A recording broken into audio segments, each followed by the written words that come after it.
Hello there. Were you surprised when you found that there were more than 33 degrees? No, not really.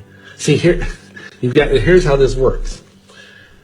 When I went through the Masonic rituals, I had the spirit guides in my ear whispering things, telling me to do things, telling me to answer certain things in certain ways.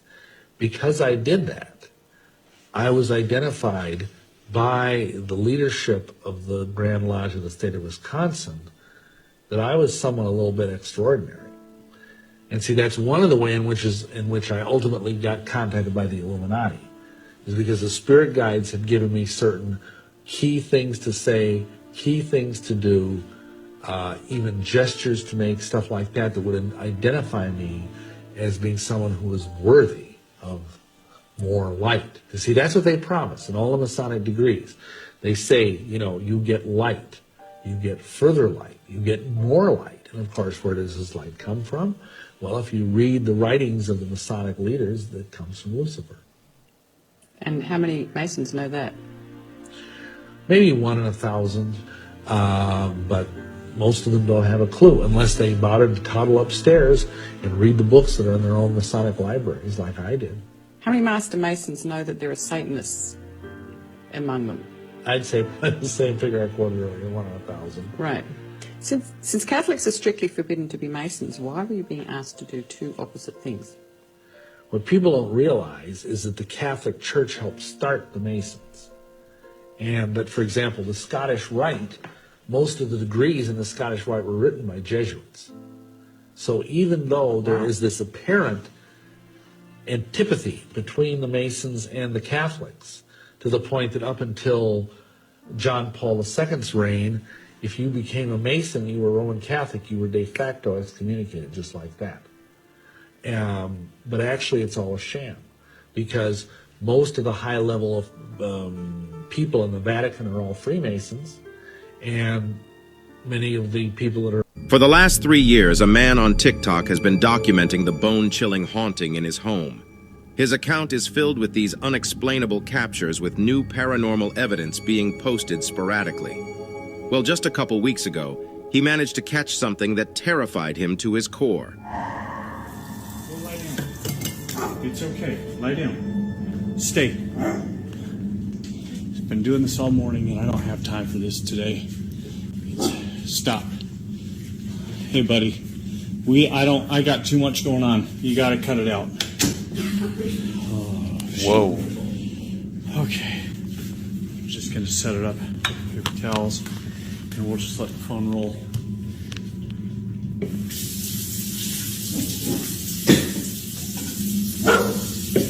I asked you if you gotta go. You gotta go. Wherever you're gonna go, you gotta go.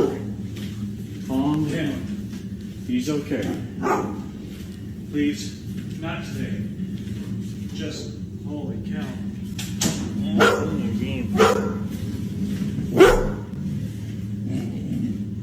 Little buddy.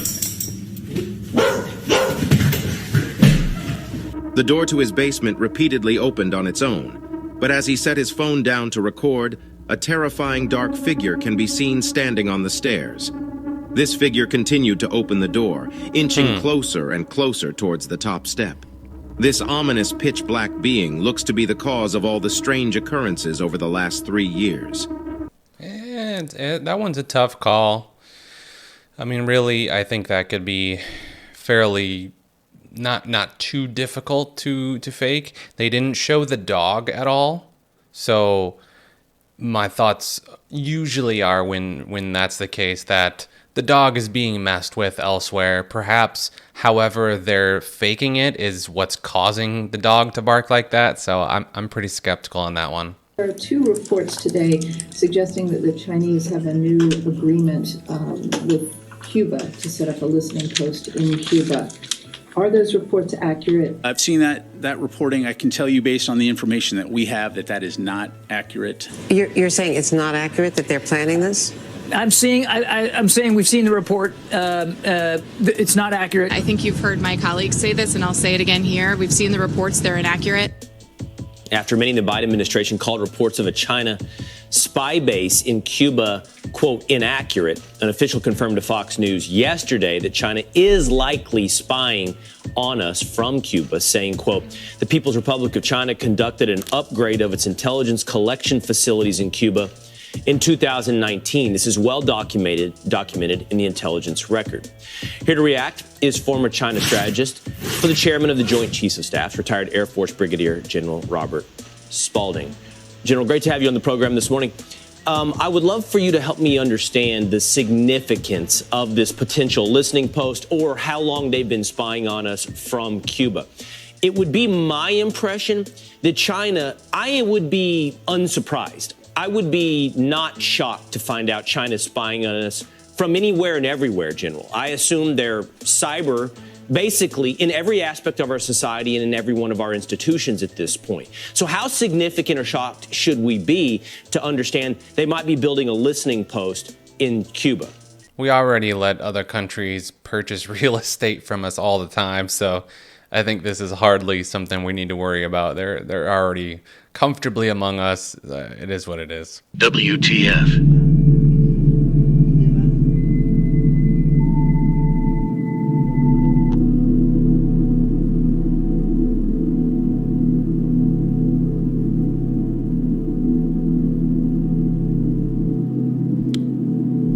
Good transition. I'm like fucking scared. There is no one standing there, but there's a silhouette, like a shadow.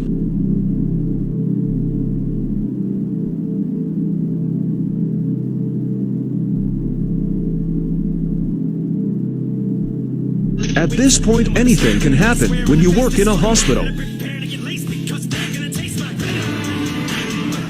It smelled so bad. Oh my gosh.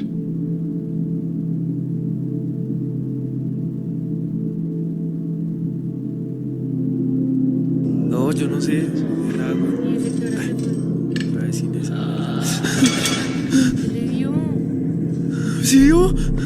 No matter how much emotion and feeling you may have or how much hurt you may have, life has to go on. Life doesn't stop for anybody. So if you don't process that and understand that, you're stuck in whatever time period you got hurt forever. Forever. Yes, sir. Yes, sir. Yes. So grudges and anger and negativity, I don't have time for it because I'm living to do so much positive things. Recently, Tisha Campbell made allegations that Will Smith had engaged in extramarital relationships with her former spouse, Dwayne Martin.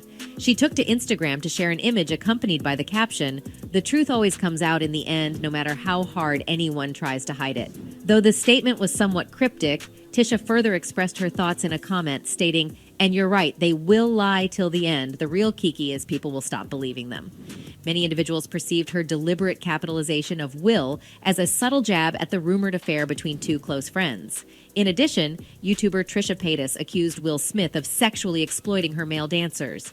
Specifically, she said, "How about worry about your fucking cheating husband fucking my male dancers, when they didn't want to? How about talk about that?" Will Smith was at one point such a commendable actor. He was a great rapper.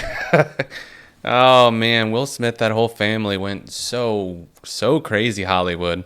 However, it seems Will might have just been following the path he was put on by his predecessor, Quincy Jones. For those who may not be aware, Quincy Jones is a man of many talents. He's produced for the likes of Frank Sinatra, Aretha Franklin, and even the king of pop himself, Michael Jackson. But that's not the only thing he's famous for. Oh no. For years, rumors have circulated about his sexual preferences, and it looks like those rumors might just be true. Let me tell you something. That means Quincy's gay. Recent revelations have surfaced suggesting that Quincy Jones may not conform to traditional sexual orientations. Startling accusations have emerged, alleging that he had a hand in influencing the sexual preferences of prominent figures such as Will Smith and Tupac, implying his extensive experience within the LGBTQ+ community. Do you recall that unforgettable interview with Tupac? It was a bombshell moment when he disclosed Quincy Jones's questionable intentions. Tupac candidly revealed that Quincy had made inappropriate propositions, suggesting engaging in intimate activities of a particular nature. Truly shocking, isn't it? However, the plot thickens. Despite the interview gaining widespread attention on the internet, it mysteriously vanished without a trace. Let's face it takes an individual wielding significant power and influence to execute such a vanishing act. Now, we hate to break it to you folks, but Tupac isn't around to confirm the authenticity of that interview anymore. So, it's not all that surprising that Quincy might be trying to distance himself from the allegations.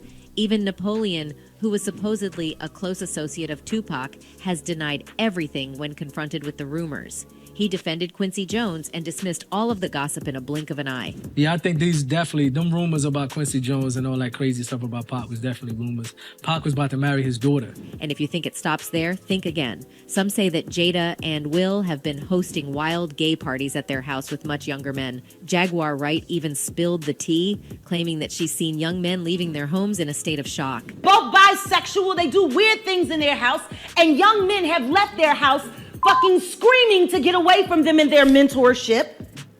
Meek Mills. Bashir Gray. In addition to this, if you thought Will Smith was just a regular dad giving his son Jaden Smith a loving peck on the cheek, think again. This father-son duo takes things to a whole new level. Will's been caught planting kisses on Jaden's lips multiple times. And while some might say it's just innocent affection, others are raising eyebrows and wondering if this is a sign of something more sinister.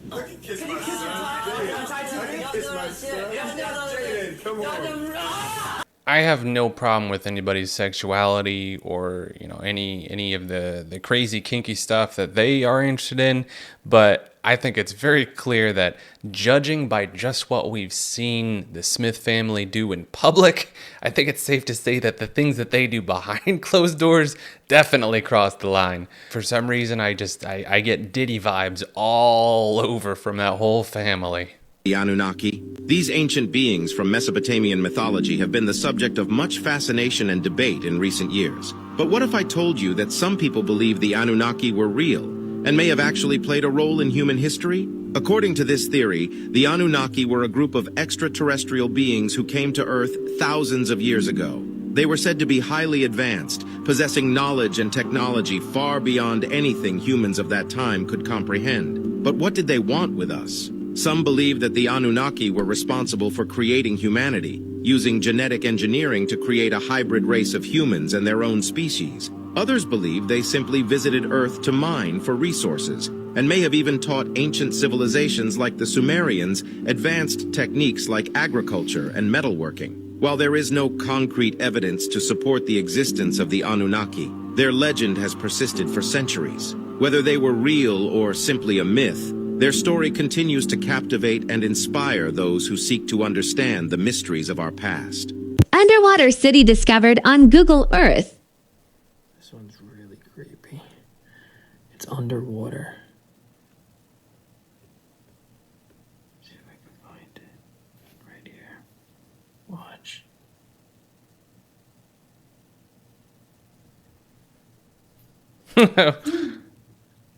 Oh, that's so creepy. It's like underwater Whoa. statues.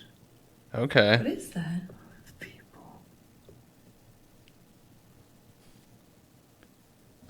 So, hold on.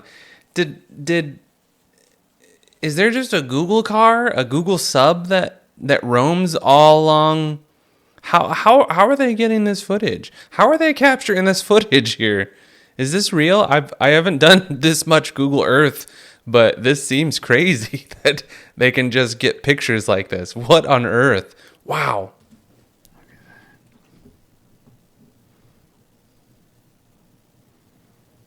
Oh, wow.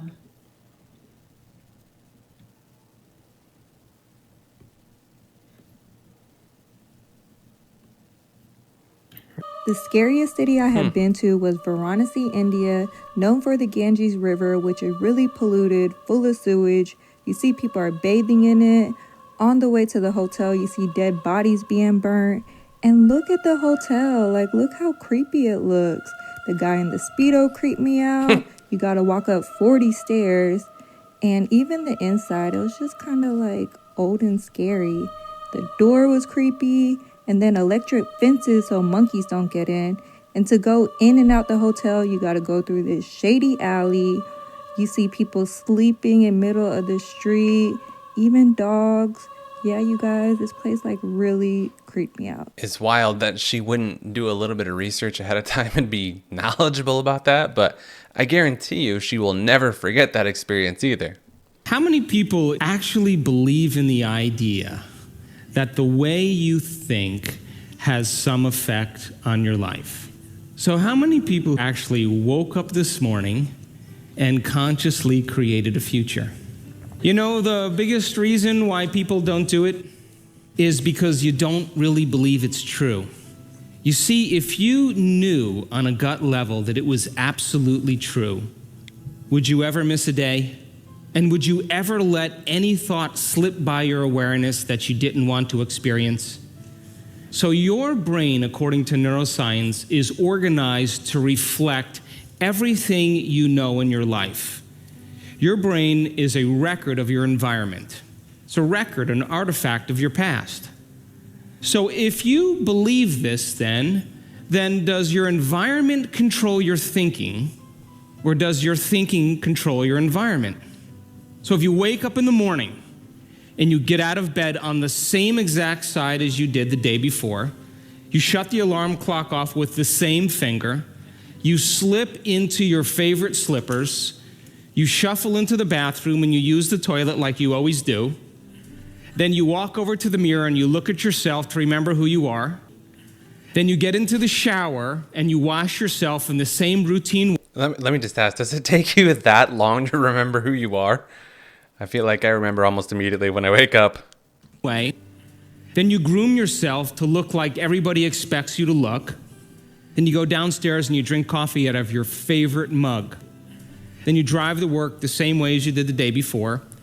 You see the same people that push the same emotional buttons. You do the exact thing that you know how to do and you memorize and can do so well that you're an expert at. Then you hurry up and rush home so you can hurry up and check your emails, so you could hurry up and go to bed, so you could hurry up and do it all over again. Now, here's my question. Did your brain change at all that day? We could say that you were thinking the same thoughts, performing the same actions that create the same experiences that produce the same emotions, but secretly expecting something to change in your life. So then, as the environment turns on different circuits in your brain, you begin to think equal to your environment. As you see the same people and go to the same places and do the same things at the same time, it's the external environment that's turning on different circuits in your brain, causing you to think equal to everything that you know. And as long as you think equal to everything that's familiar or known to you, what do you keep creating more of? Same life. Now, the quantum law is still applying to you.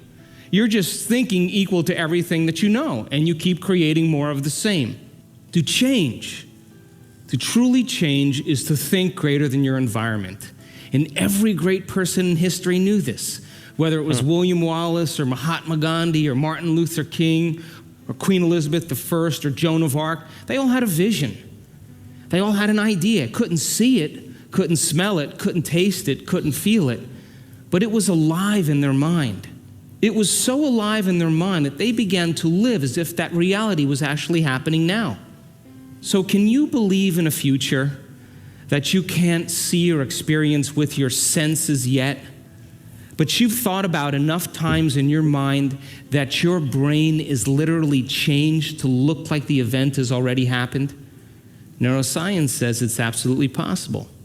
Now, your personality creates your personal reality. That's it. It's that simple. And your personality is made up of how you think, how you act, and how you feel. So the present personality who's sitting here today, you, has created the present personal reality called your life. Would you agree? Would you also agree then, if you wanted to create a new personal reality, that on a fundamental level you would have to change the thoughts that you are thinking, the behaviors and habits that you're demonstrating, and the emotions that you've memorized that's become part of your identity? And most people try to create a new personal reality as the same personality, and it never works. We have to become somebody else. So then, as you keep thinking the same thoughts, performing the same actions, and living by the same experiences that produce the same emotions, there's a principle in neuroscience that says nerve cells that fire together wire together. And if you keep repeating the same states of mind and body over and over again, your brain begins to fire in the same sequences, in the same patterns and same combinations. And whenever you make your brain work in a certain way, that's called mind. Mind is the brain in action. So as you remind yourself every day who you think you are, you're causing your brain to fire in the exact same ways. And as they fire and wire in the same patterns over time, the brain moves into a very finite signature, and that's called your personality. Now, that box in your brain isn't literally a box, but it's the most commonly wired, neurologically fired programs that run redundantly because we keep doing the same things over and over again. To change your mind, then, is to make the brain work in new sequences and new patterns and new combinations, to begin to make the brain work differently. And the one ingredient that allows us to do that is knowledge or information. Knowledge. Because every time you learn something new, you make a new connection in your brain. That's what learning is. Learning is forging new connections. Remembering is maintaining or sustaining those connections. So now, every time you have a thought, you make a chemical.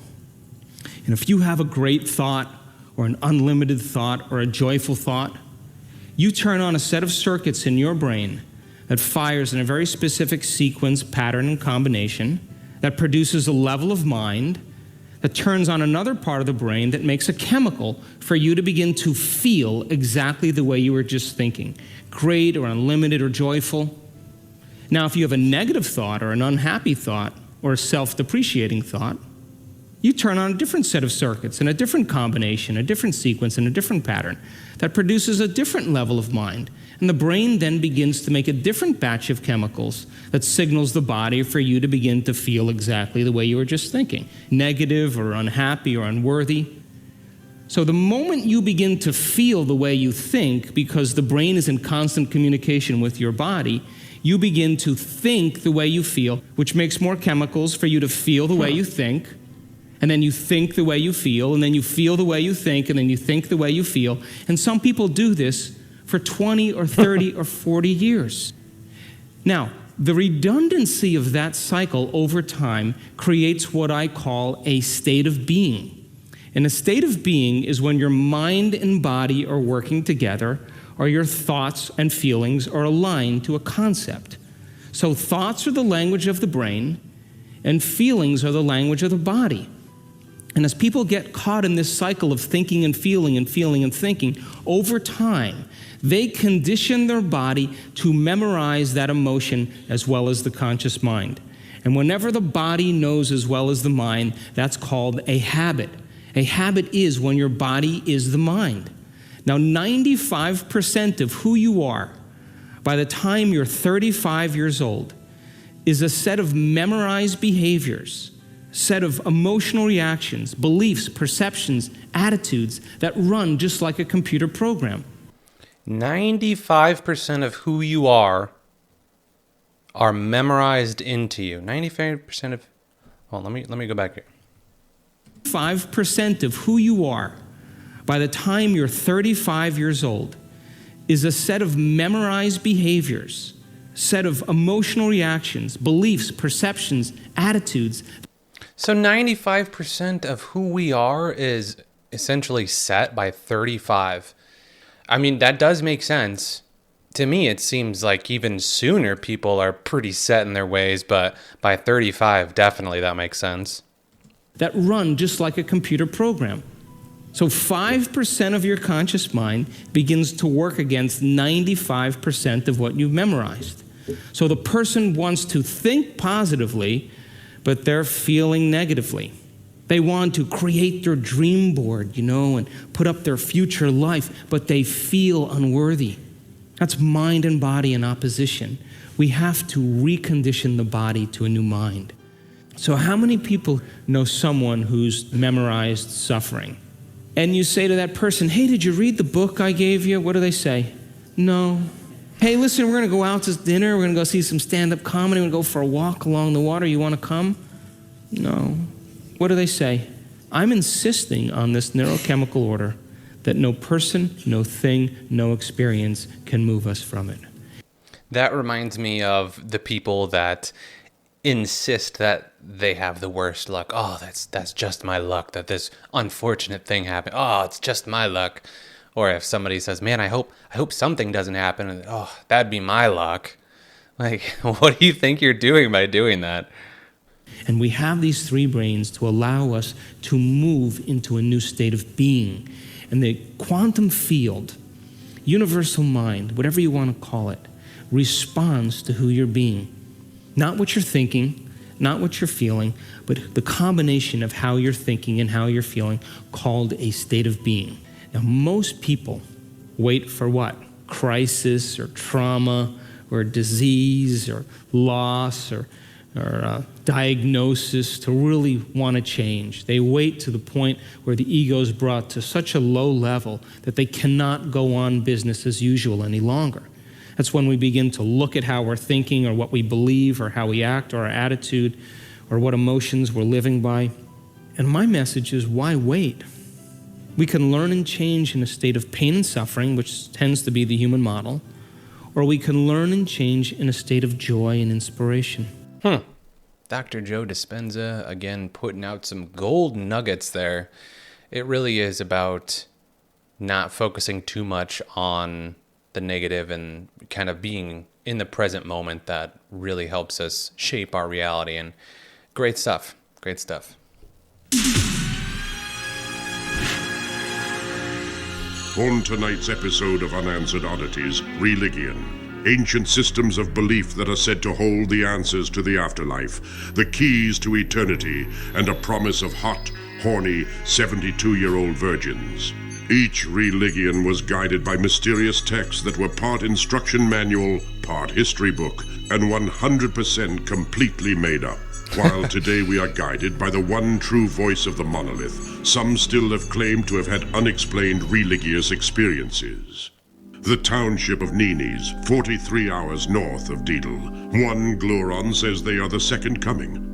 I'm Hesus. I'm back, hallelujah. Eat my body, drink my blood, and whatnot. But yeah, anyway, I'm here to lead y'all to the totally forgot where I'm supposed to take y'all. Humans were thought to be incredibly gullible creatures. That gullibility had many different humans believing in many different religions. And whether they were following the words of their faith or the witchcrafts of science, these idiots had it completely wrong. While we lost most of the supposed religious texts in the burn storm of 2293, the story of Hesus, as we know it, is he died playing lacrosse and 3 days later got an erection.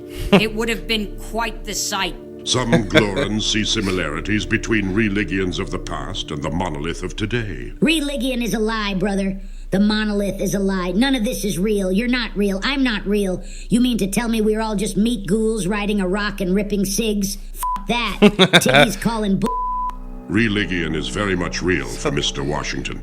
Like I have a message that I'm supposed to tell y'all about, and then you'll live forever. I just can't. Remember, I should have written it down. It was kind of spooky, a little threatening. Some of it's in Spanish. Mr. Washington's doctor has other insights. No idea how this got there, but Mr. Washington has a turtle lodged in his skull, and it's pushing pretty hard against his brain. That would probably explain at least some of how he's behaving. It seems these mystical practices will continue to teeter on the edge of fable and fact. And whether religion is the pathway to the afterlife or just the fantasies of turtle-brained imbeciles, you have to admit, you could probably make a lot of money from it. Tremendous work. Again, this is definitely my favorite little web series that has come about, especially with AI. Unanswered Oddities is the main series, and he's got a few spin-offs featuring some of the characters on the main line. Just really good stuff. I'll go ahead and link these down below.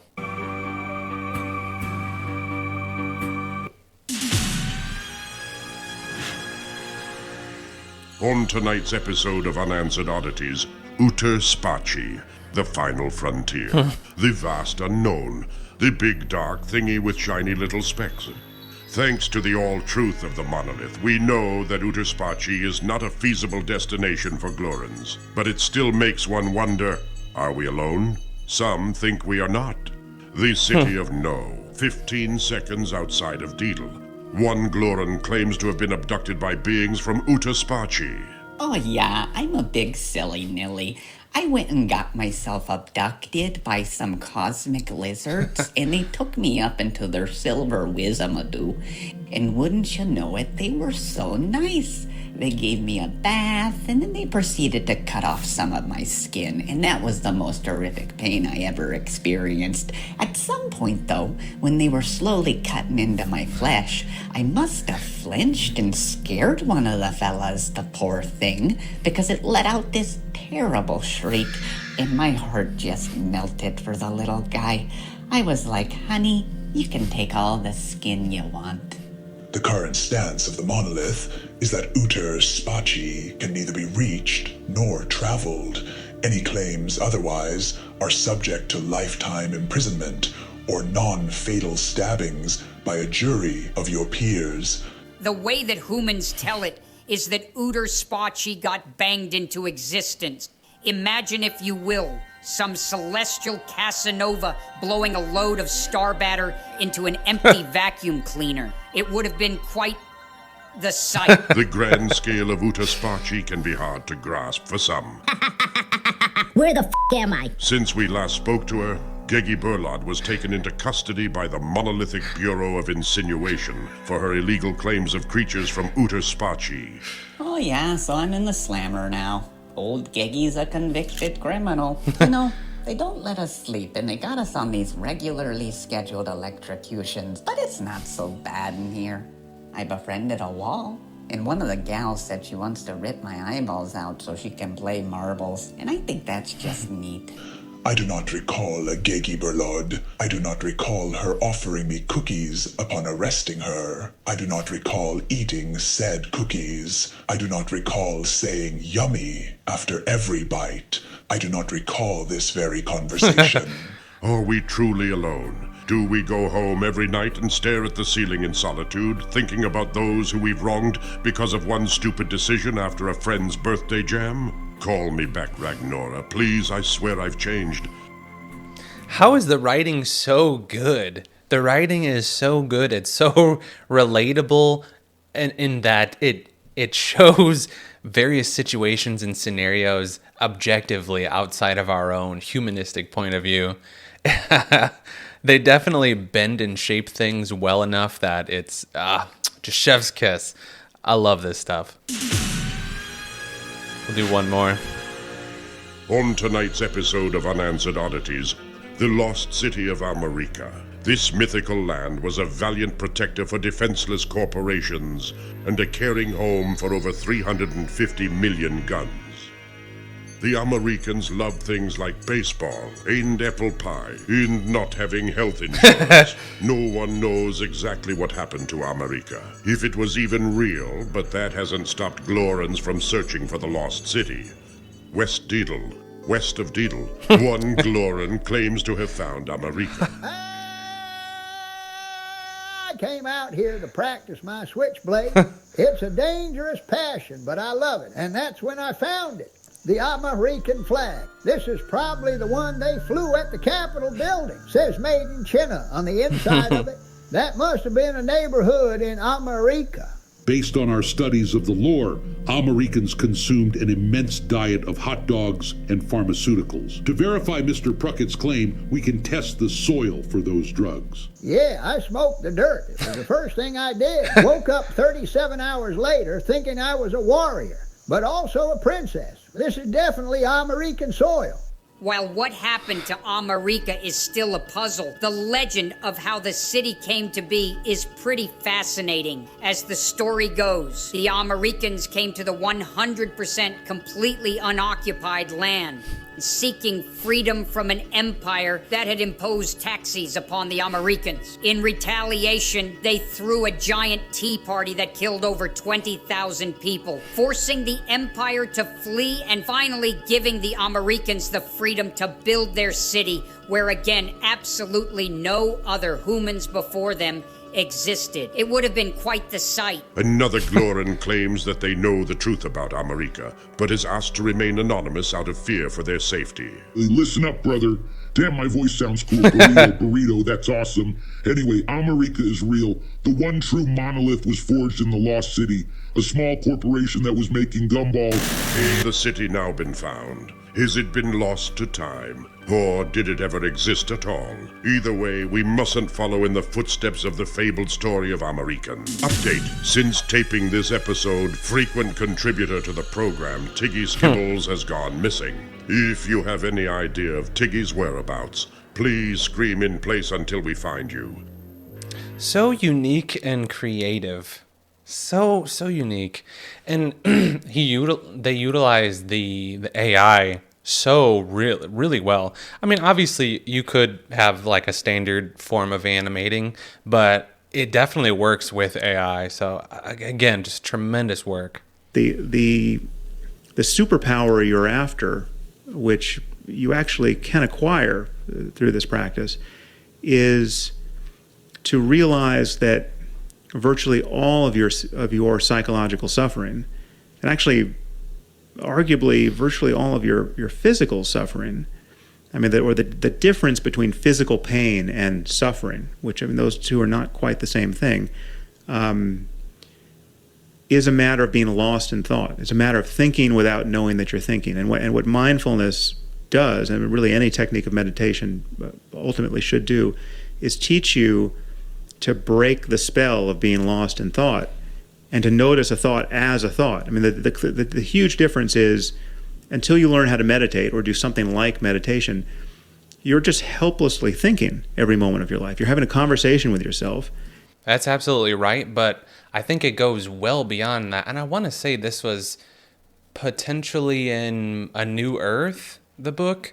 I can't remember where they were talking about this, but essentially it's so many people will treat the present moment like an obstacle that they need to get through towards some elusive idea of what the future may hold, as if, you know, like the 2 hours from now or 2 weeks from now or 2 years from now, then I can be happy, then I can enjoy my life.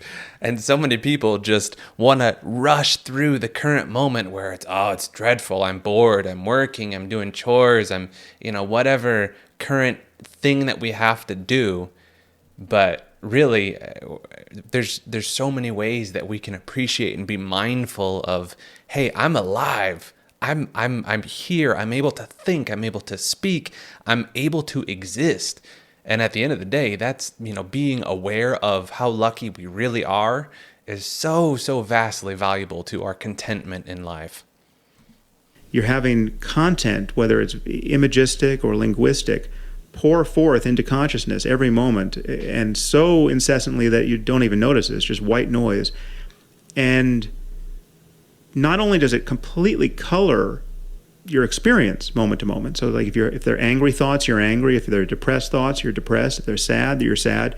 So you become your thoughts, but you also feel identified. You feel that you are the thinker of your thoughts. You feel like a self, and it's completely structured by this flow of mentation every moment, and it produces everything you do. It produces all of your intentions and your goals and your actions, and he said this about me, and now I'm going to say this. I mean, so it's like it's everything coming out of you is born of this same process. And meditation is a way of recognizing that consciousness, I mean, what you are subjectively, is this prior condition of just awareness in which everything is showing up, sounds, sensations, and thoughts. And thoughts can become just other objects of consciousness. And so, I mean, to take even a very basic example of the difference between pain and suffering, you can feel very strong physical pain, I mean, unpleasant pain, and just be aware of it. In that, like the sense that it's unbearable is virtually always untrue, because in that moment you've already borne it, right? The feeling that something's unbearable is really the fear of having to experience it in the next moment in the future, right? Because you're always like, if someone drives a nail into your knee, right? You might, well, that sounds like it's unbearable, but every moment you're feeling it, you're bearing it, right? It's like what you're thinking about is the last moment and the next moment, and you're thinking about how much, when am I going to get some relief, and what's the cure, and how badly is my knee injured, and it's like you're worried about the future continuously, and you're not noticing the automaticity of thought that is amplifying the negativity of the experience in that moment. And we all know that you can have super intense sensation, which is either pleasant or unpleasant depending on the conceptual frame you've put around it. So, for instance, if you had this massive sense of soreness in your shoulder, that you would experience it very differently if it was the result of you deadlifting more than you ever had in your life and you were proud of it, right? B, probably cancer, and you're waiting for your the biopsy results, and you're worried about this is the thing that's going to kill you, or you're getting rolfed, like some deep tissue massage, and it hurts like hell, but you actually totally understand the source of the pain, and it's going to be gone the moment the guy pulls his elbow back, right? So it could be the exact same sensation in each one of those, but the conceptual frame you have around it totally dictates the level of psychological suffering, it can dictate the total absence of psychological suffering. That took a route I didn't expect it to take, but I see where he's coming from. For some reason, I always think about how lucky we are that our bodies heal. Because I imagine all of the different times I've cut myself, or I've burned myself, or I've bit the inside of my lip, or any number of things where I have scarred or hurt my body to the point where there is damage. Like I'm bleeding, or there's a bruise, or there's a burn mark. It's so unbelievably fortunate that our body heals, because if we... Imagine if all of those little things didn't go away, and you just have a body that has burns all over it and cuts all over it, and you're all the different ways that you harmed yourself accidentally, they never went away. That concept, it's horrifying, and some people actually have to deal with things like that. So we are very fortunate to have bodies that can heal by default. Wow, it's just incredible. So we watched I Pet Goat 1 not too long ago, and of course everybody's wanting me to watch the sequel to that, so we'll go ahead and hop into this now.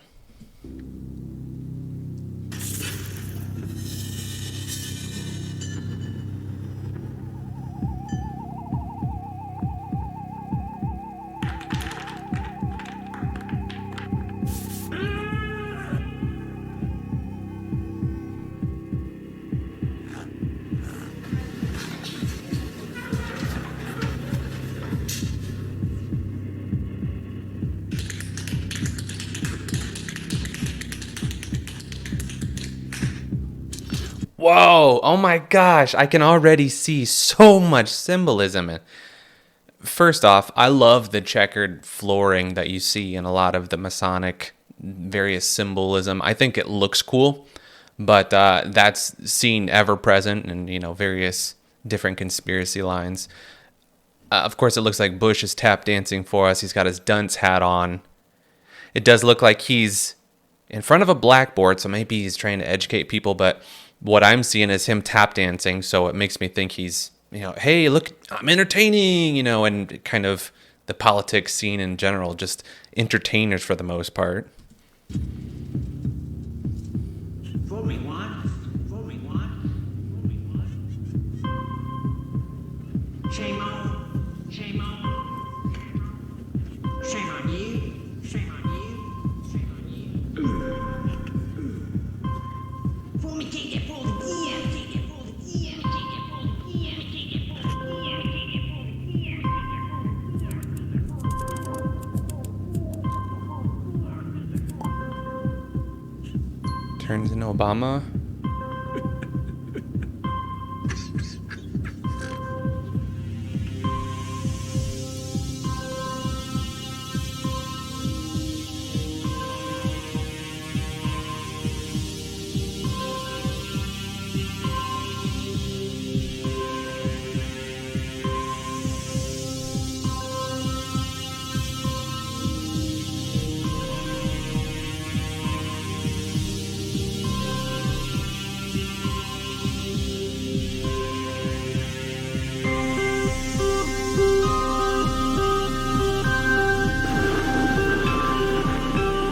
I will say the music, while not quite as impactful as the original, this one's music is still pretty good. So far, anyway.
So this one doesn't seem to have nearly as many in-your-face just visuals of, you know, how nasty and how gluttonous society was. The first one definitely just shoved it in your face with visuals to the point where it's almost revolting.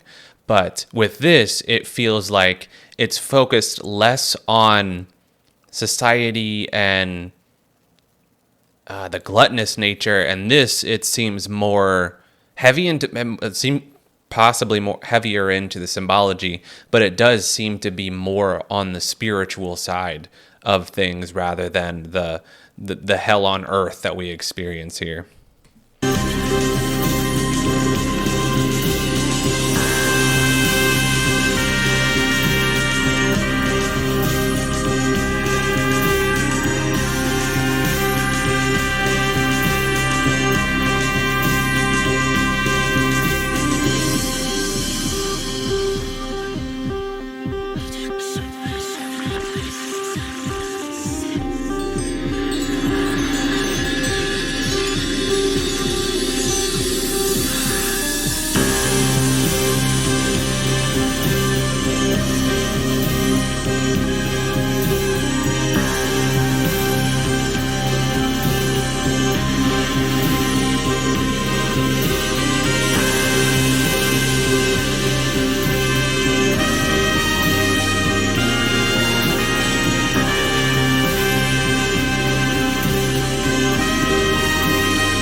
Yeah, it definitely feels like there's a lot more heavier emphasis on symbology there. And it does, granted, I don't know too much about this in reading all this, but it does feel like this is more based on the soul's journey or the spiritual journey. And I'm kind of wondering now if I Pet Goat, if that's like an allusion to us petting what goat would be equivalent to evil, and we kind of play with we touch it and we pet evil, and that would be us indulging in our sins and our desires and all of these different things that are bad for us. Is that what the I Pet Goat is in reference to? Definitely still a beautiful animation, beautiful video, really impactful. I don't think it's quite as impactful as the first one, but perhaps if I learned more of what the symbology behind a lot of it was, it'd be a little bit more meaningful. But still, really beautiful video. So what do you do? So, the basic steps of mindfulness meditation are to sit. Most people close their eyes. You bring your full attention to the feeling of your breath. You're not thinking about your breath. You're just feeling the raw data of the physical sensations. And then the third step is the biggie, which is as soon as you try to do this, your mind's going to go bonkers. You're going to start thinking about, what's for lunch, do I need a haircut, where do gerbils run wild, whatever, blah, blah, blah. You're just going to notice, my mind's going crazy right now. But that noticing is the key moment, is in fact the victory. It's interesting because this is when most people think they've failed. I can't meditate because I can't clear my mind. This is the biggest misconception about meditation. You do not need to clear your mind. That's impossible unless you're enlightened or dead. The whole goal is just to notice when you become distracted and start again. You return your attention to your breath, and you just do that a million times. And every time you catch yourself wondering and go back to your breath, it's a bicep curl for your brain. It changes your brain, and that over time creates the kind of metacognition. A similar thing happens in the tank. I do a form of meditation in the tank sometimes when I go in there without an idea, like if I'm not working on material or anything else, where I just concentrate on my breath, in through the nose, out through the mouth, and I just literally concentrate on the breath, and the same thing happens. That's meditation. Well, yeah. That's meditation. Yeah. It's not similar, it's the exact same thing. The difference is in the tank, after a while, after about 20 minutes or so, that breaks loose to psychedelic states. Wow. Have you ever combined the tank with psychedelics? Yes. Altered state stuff? Yeah. It's trippy. What LSD or mushrooms? Mushrooms. But the big one is edible pot. Edible pot seems to be as strong as anything in there. Huh. Like I eat enough pot where I'm convinced I'm going to die, and then I climb in there. And every time I do it, I go, don't do that again. So I just get out so terrified. What's your motivation when you're eating the pot and climbing into the tank? So let's see what happens. Okay. Yeah, just be scared. Be terrified. Really? Because nothing ever happens. You never die. But god damn, you're just convinced that the universe is imploding around you. And because what you're trying to do when you're just sitting down and concentrating and relaxing is you're trying to focus on your thoughts, but you're still aware of your body. You're still aware of your elbows touching this desk, your butt touching the chair. There's all these different factors there's stimuli that's coming into your senses. Whereas in the tank, there's none of that, virtually. It's almost completely eliminated. There's some, but you can phase that stuff out. Like you could still feel the water a little bit if you think about it. You could still... sometimes you bump into the wall and you have to like center yourself and you have to like relax again and make sure you're not moving so you don't touch things, which can kind of dissolve the experience. There are experiences in meditation where you have that same experience where you lose your sense of the body, but that usually comes with more concentration. You have to be very concentrated on it. I feel like you would have that experience, and it would be even more intense if you did the exact same thing that you do outside the tank in the tank. I don't think you need any psychedelics in the tank. No. It's one thing that I tell people when they ask me, should I get high before I do it? I'm like, no, just do it. Just do it. If you decide after a while, if you've done it 3 or 4 times, you're like, I wonder what it's like if I just take a little bit of a hit of pot and see where it takes me. There's nothing wrong with that. It's not going to hurt you. If you're a type of person who enjoys marijuana or whatever. But the tank alone, by itself, just the absence of sensory input, your brain goes to a very, very different place. And as long as you can relax, as long as you don't think too much about the fact that you're in the tank, just concentrate entirely on your thoughts, entirely on your breath, and again, let all those crazy, like, where do hamsters live, like all that shit. Let all that stuff run wild through your mouth. But I feel like in the tank, at least, that gets to a certain spot and then it stops existing, and then the psychedelic state takes over. I used to meditate occasionally. I was never super big into it, but I forced myself to learn. I'd heard nonstop about how beneficial it was. I tried it, and I even went to a couple of meetups where other people would do guided meditations, and it really seemed to be beneficial to me for the most part. But I do like that he compared it to a bicep of the mind. I think that's a really cool comparison. I also heard once that, I believe it was Alan Watts or Terence McKenna, and this may have just been a rumor, but I'd heard that one of them had, in the 50s, 60s, or 70s, early on, before there was a lot of established rulings in America, they would travel to various communities, typically colleges, I believe, and they would challenge themselves to they would say, give me any drugs you can, get me as high mentally as you can. I want to challenge myself to stay sane. And that was what he would do, is he would just ingest these drugs that would get him skyrocketed to the moon high, and he would challenge himself to stay straight, to stay sane, to stay in the moment. And that was how he did his biceps of the mind, by challenging the drug's effects on the mind. And granted, it was probably a rumor, but I believe the story goes that he actually defeated all the drugs and he was able to mentally defeat them. I can't say for sure, but definitely an interesting concept. And Joe Rogan, just literally like consuming enough drugs to the point where he thinks he's going to die and hopping into the float tank. That's wild. I've never done a float tank either, but it's definitely something that I'd like to try. I've got a buddy that tried it, and he said it was boring to him, but he's not exactly the mindful meditation type. But I definitely think it could be an interesting experience, so I'll probably have to try it. What is your experience with meditation and float tanks? Have you guys tried any of this? Tell me what your thoughts are on this. You believe to be Elon Musk's motives for all this? All of his companies rely on the government. SpaceX, they were about to go down the tubes. Boom, they get a NASA contract. Let's go to Tesla. Tesla would not be profitable one iota if it wasn't for the carbon credits. You see, every time he sells a Tesla, he gets a government subsidy, regulatory credits. He cashes them in, and that's how he became profitable. Twitter's valuation when he bought it was around $50 billion for $5 billion in revenue. Why does Twitter get a valuation multiple of 10? They get Section 230 immunity, and that government regulation gives Twitter a 10x multiple. Elon Musk's wealth in Twitter is dependent on being government's. That is why Elon Musk will not take down that portal. That is why he avoided that question. But I'll dig into this. I just really want to talk about something real quick. Before you say anything, my blinds is closed. I don't know what. Wait, I actually do know why. But for some reason in music videos, I keep seeing checkerboards. Like literally the red curtains and everything is freaking me out. It's becoming very questionable. So I digged a little deep into it. And the checkerboard comes from the Freemason checker floor. Now you may ask, what is Freemasonry? It is a fraternal organization, basically. And most people believe that this organization is what's running the world right now, controlling everything.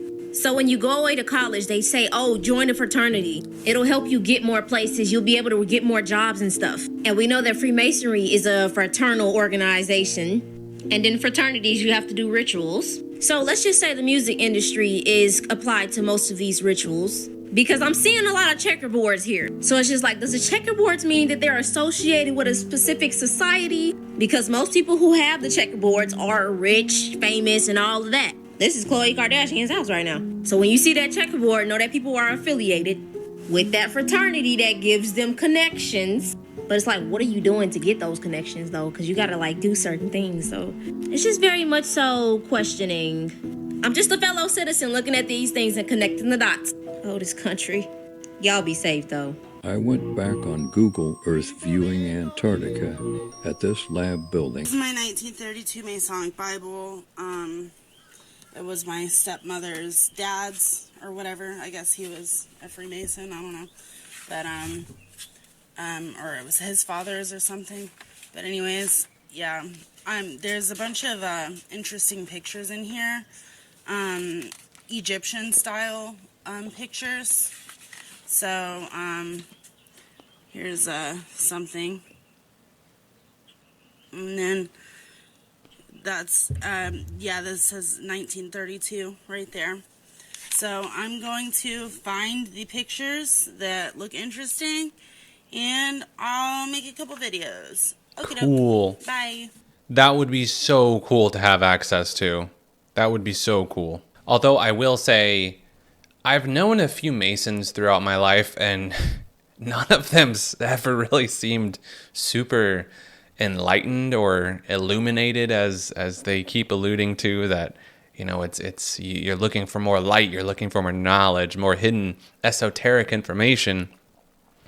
And all of the Masons that I've ever encountered have been what I would call surface people. They only focus on surface worries and concerns, and never really seemed very deep. But maybe that's the whole thing. You know, you were saying 1 in 1,000, maybe 1 in 1,000 Masons are actually aware of what's going on with it. So maybe it's all just a front. Egypt, they believed in what's called Kemet, the people that existed before the Egyptians. When we hear these stories about the Great Pyramid being a tomb for the pharaoh, it's worth mentioning that even the locals didn't believe that. The saying that the pyramids were built to be tombs for the pharaohs wasn't even developed until 150 years ago. That's it. They were taught Kemet. And it's worth mentioning that when you go through inside these pyramids of Giza, there's not one single glyph in any of them whatsoever. There was never a mummy found in any Egyptian pyramid ever. Quite literally, the only reason why we are told this stuff is because that was the theory developed by these men that went in there and said, I believe these must have been for the pharaohs. That makes sense. So it's all just one group of people had one theory, and that theory just stuck around. 100%.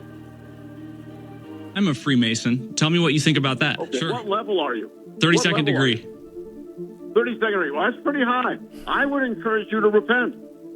You would encourage me to... So what makes you so sure that Freemasonry is idol worship, Satanism, that sort of thing? 32nd degree, that's the Scottish Rite, am I correct? That's right. I did the Scottish Rite and the York Rite. You know, you take a look at the Knights Templar. Yep. You know, they that's where it kind of came down from, and they became kind of too big for their britches what the Vatican looked at when they were doing all that banking stuff for the...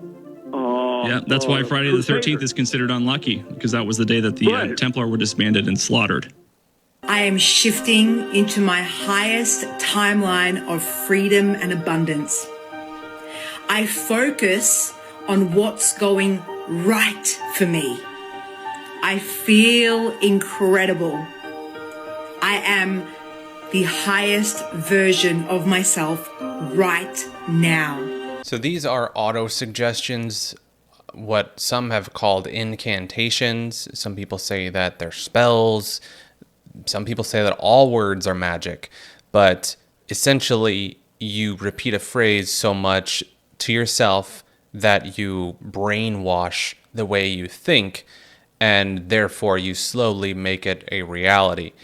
And it's such an insane concept that most people would never even consider it a truth. But I think it's entirely possible. I think it's, what if it was the belief that made it possible?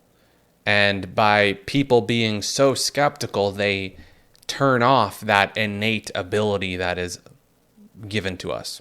There's a psychological phenomenon called the Tetris effect, which says that the thing that you look at last thing at night imprints on your subconscious more strongly than anything else during the day. So when we go from being asleep to waking up, or being awake to falling asleep, they're called the hypnopompic and hypnagogic stages. And they are stages where our subconscious is very susceptible to suggestion. And so I keep my physical action board next to my bed so that I see it first thing in the morning and last thing at night.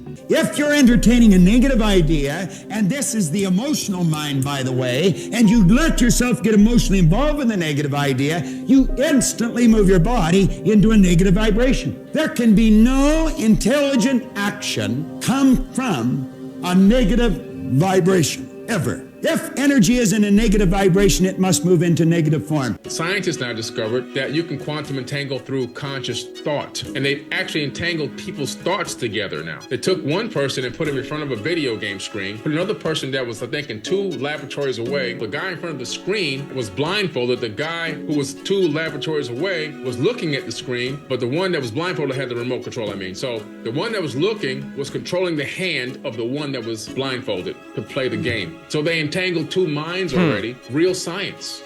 My door just keeps opening by itself. Watch. Here, look. Nobody. Nobody in this house. Nobody. Now watch. Look, let me close this door. Watch it. 3, 2. Oh, heck no. No. Okay, God. Look. Nothing. Dogs barking and everything. Shit I've seen so far. I was taking the trash out with my son, and he kept pointing at the mirror and waving, and I didn't know why. So I pulled the camera out, and I can't believe I caught this. That's Roman.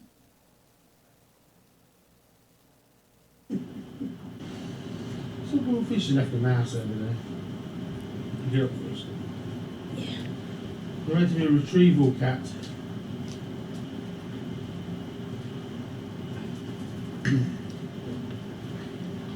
Just Woofy. Woofy. Woofy. And fetch.